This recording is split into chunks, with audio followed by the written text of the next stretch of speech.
Mobile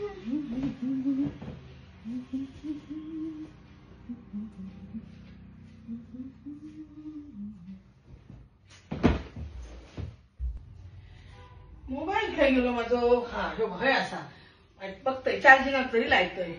हा यांनी हे कॅच पुसला डावे हयत ठेवल्या वाईट राहत्या आता कसा करता येता बघ. गो चिनू काय गे काय घाई आहे गो बाय. 2 मिनिटं थांबिलोय. काय आला अगो ह्या टावेल इतक्या जड सा मगापासून उचलतोय मला खूप जड असा हात माझा दुखायला लागलो. बघ भुतूर काहीतरी असा वाटता का इतक्या जड कसा काय असता. टावेल आता ती काय पोती आहे काय गोणी असा काय नाही बघ उचलू ना नका उचलतो घे तुका जमता काय. हा काय उचललंय मग हे. हो उचललं मग तू केस पुसलेले टावेल तुका धूप टाकू काय झालेला. भोला भाला था सीधा साधा था मैं तो नादान था